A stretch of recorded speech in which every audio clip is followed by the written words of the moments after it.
Welcome back, everybody. In this second part of the social psychology class, we're going to be talking about both a very intriguing and extremely controversial area that social psychologists have endeavored to study over the last couple of years. To understand this particular idea, what I'd like to do is, again, another tiny activity. What I want you to do is look at the three pictures in front of you. What I want you to do is try to figure out, and if some of you have never encountered these events on your own, what would be appropriate in each of these situations? So if you're a fan in the bottom left-hand corner of the band that's playing, what are you supposed to do at that particular event? How are you supposed to behave?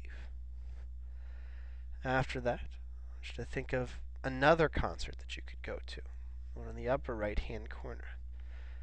If you're a fan of that particular composer or that particular band, what are you supposed to do there? What actions are you supposed to display in that particular instance? In both cases, you're listening to music, but I'm guessing most of you would assume that sorry, you're supposed to act in very different ways in those wow. Sorry again. In those two particular events. In fact, most of you might assume that the behavior in the bottom right-hand corner event is more indicative of what you would do in the lower left-hand corner event. Even though watching a football game is theoretically very different from watching a concert.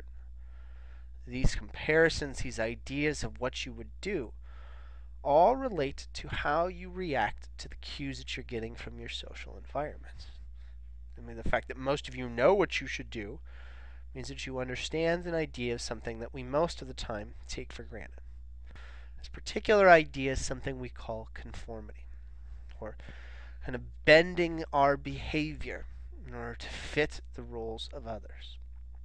So, the expectations of others. So if I'm in a group and I see a group doing something, social psychologists have found many, many times over, and numerous studies have been done over the decades, is that more often than not, we have a tendency to bend our behavior, even bend our thoughts, due to the presence of others. Sometimes this presence can actually be felt where we're surrounded by others. But we also found in other studies that just anticipating that others are watching or near can be sufficient to get us to change our behaviors, and get us to conform in one way or another. When we're talking about how we conform, there's another major term that we have to understand. It's this idea of something called norms. Social standards that are set by a group that entice us to act a specific way or teach us how to act appropriately. So when you looked at the concerts, you knew there were norms with each of those particular events. And usually your behavior aligns with those specific norms. We know it works. But one of the questions that psychologists have asked is, what causes people to be so compelled to look for norms and to conform to the group when they find themselves in it? One of the first people to try to answer this question was a researcher named Muzafer Sharif. What Sharif argued is that when we look at conformity, maybe what's going on is that people are finding themselves in situations where they don't necessarily know what the correct thing to do actually is. And he tried to prove that this might be the case by creating a very kind of cute experiment that operated on a perceptual effect that most people didn't know much about. This particular effect was called the autokinetic effect. And the way it works is if I take you, place you in a completely dark room, and turn on a light, and have you stare at that light for a long period of time, what will happen is, even if that light doesn't move, you will start to perceive it as moving. Your eyes will move a little bit, your head will move a little bit, because you can't attribute that motion to anything in the environment, because there's no other cues for you to use. You automatically assume that that perception of movement has to be because the light itself is moving. But what's really interesting with the autokinetic effect is the fact that even though all people see this movement, almost all people see this movement, the amount of movement they see varies. So one person might see the light moving 2 inches, 3 inches, 4 inches in multiple sessions, while another person could be seeing it move 10 inches, 12 inches, 11 inches. These differences in perception, though, was exactly what Sharif wanted to tap into. So what he would do in his study was he would have participants come in and report how much they thought a light was moving in this autokinetics effect study when they were on their own. After creating a baseline where people would come to about a set standard movement, so somebody would say on average it moved 5 inches, another person would say on average it moved 2 inches, and a third person might say on average it moved 12 inches.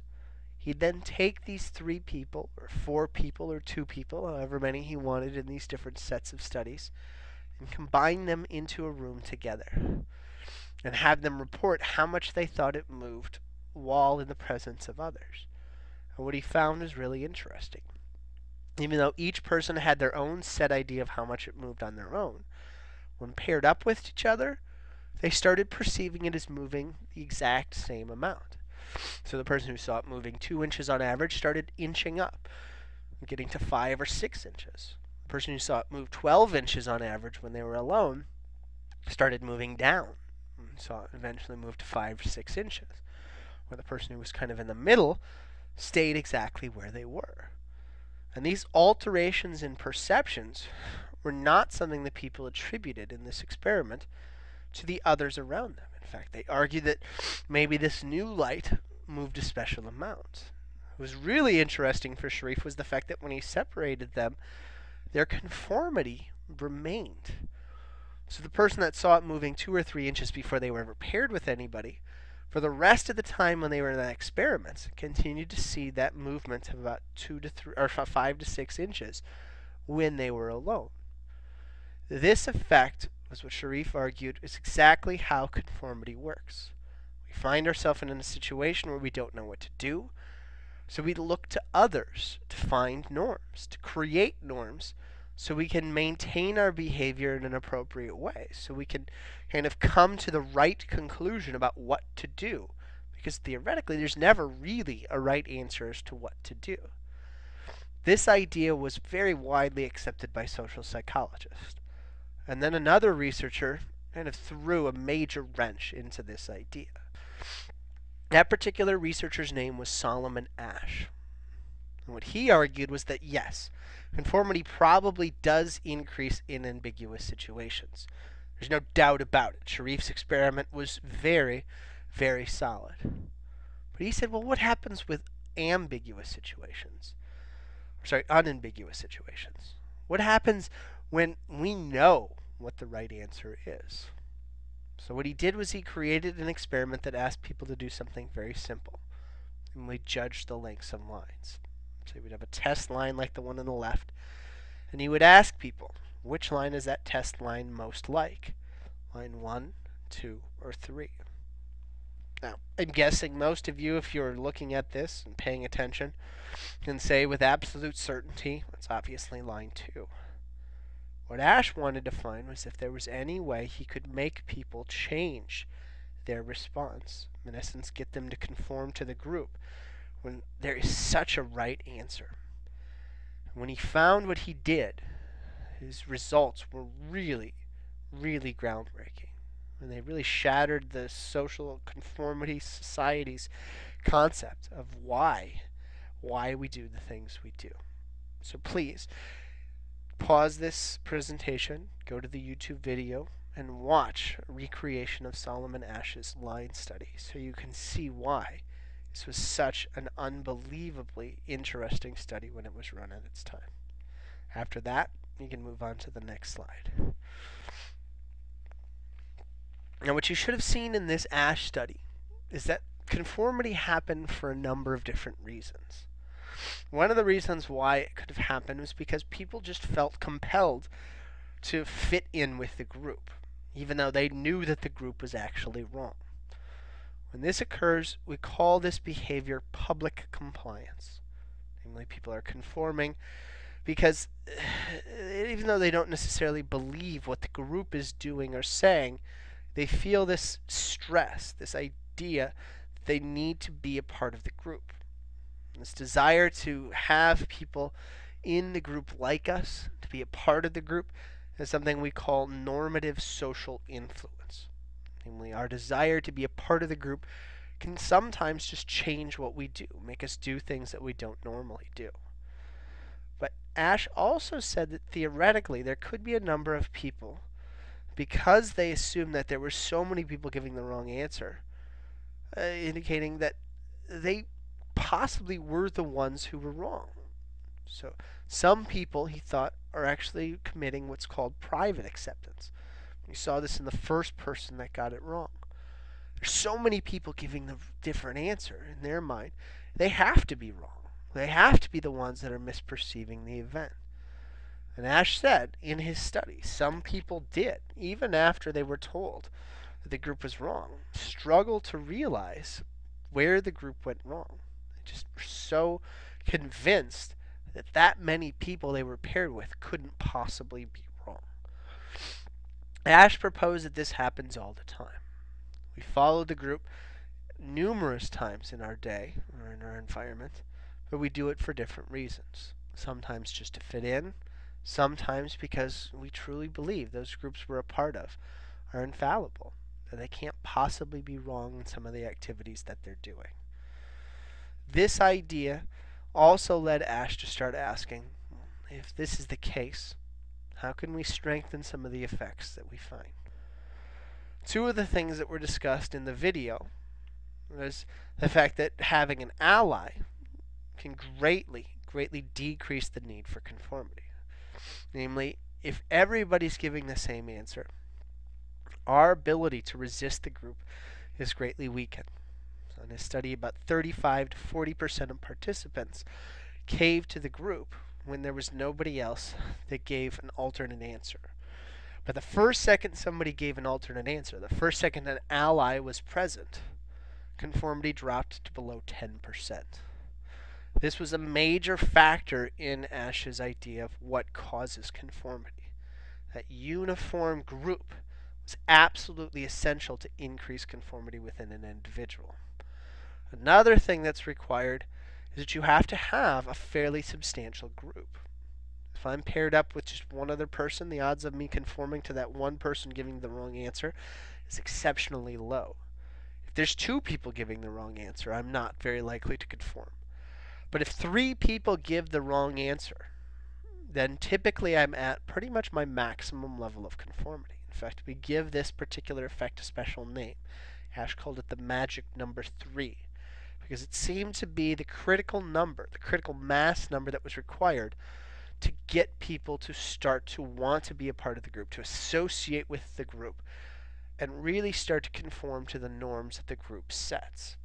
So, two of the major factors, again, was having an ally and how many people were in the majority. But there's other stuff that Ash later studied that brought out more information on what entices people to conform, well, encourages others not to conform. One of the things that he discovered was that the importance of the group to a person had a big impact on whether or not they were going to conform. If they were with people they really valued or they really liked, conformity shot through the roof. If they were with people that they didn't necessarily like, or maybe they didn't even respect, then conformity was fairly low. When we're talking about group members, another big thing that sometimes popped up was whether or not an expert was present. Now, there was no professional line judger that was ever embedded into the experiment, but when participants were paired with, say, instructors, or people that were seen as authority figures, this tended to increase the amount of conformity that people displayed. And what's even more interesting is the fact that when people were encouraged to be accurate, when they were told accuracy is a must, these experts had an even more profound effect on the individual. In fact, more often than not, people conformed more when they were told that they had to be right and they were paired with other individuals.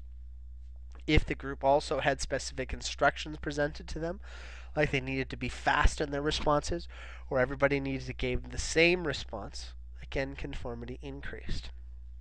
What's also interesting with Ash's studies is when we started replicating them across other cultures, The cultural dynamics of a group can greatly impact our likelihood of conforming. In individualist cultures, Western cultures, what we see is that people conform pretty much an even amount, maybe a little bit more with people they like or people they know, but pretty much an even amount across different groups. In collectivistic cultures, or East Asian cultures, again, this effect varies depending upon the groups that people are in. In East Asian cultures, when a person's with people they really know, they really like, conformity shoots through the roof. But in an East Asian culture, when a person's with complete strangers, people they don't like or people they don't know, they almost never conform. In fact, conformity is much lower for people from those societies when they're with these groups than they are in comparison to people from Western societies. And what this tells us again is that some part of conformity, some part of our desire to fit in with a group and behave in accordance with what everybody else is doing, is something we learn along the way. And some people learn to conform to everybody, while others learn to conform to only specific types of individuals. We're still trying to grapple with this particular idea, but it's another added effect that kind of gives another nuance to how this concept of conformity works. Now, one of the questions that you might be asking when we talk about this idea of conformity is, how far can it go? And if we can get people to lie about the lengths of lines, is it just because it's really not dangerous? Because there's no real cost to conforming? Or can we create conforming or conformity in individuals when there are actual costs? Well, what I'd like you to do for the second half of this class is watch a rather extensive video. And this one that you're going to be watching is a recreation of an original study done by Stanley Milgram about 60 years ago. The title of his original video was called Obedience. It's given the same name, but again, it's done many, many years after Milgram did his original study. But nonetheless, even though it's done over, I believe, 30 years after Milgram did his original study in the 50s, the results are still the same. What it shows us is that conformity can emerge in very unexpected places. And it can tell us a lot about how programmed we are as human beings to try to fit into the group and to follow, in this particular case, authoritative figures telling us what to do. A word of caution, this video can be sometimes disturbing and upsetting to individuals, but it does give us a glimpse into human nature and how far some of us might go if the right instructions are given to us. So please, click on the top link, the second link, and then the third link, and watch those videos in succession, because it's a 3-part video that you have to watch all 3 of to get the real gist or the real implication of what this study was about. Afterward, move on to the last slide so we can just prep you for the upcoming exam. Alright, if you've seen that obedience video, you're now at the very end of the material that's going to be covered for this particular section. There's a lot to study here. Again, lots of terminology that we've covered. So if you've got questions about anything or any concerns for the upcoming exam, please email me.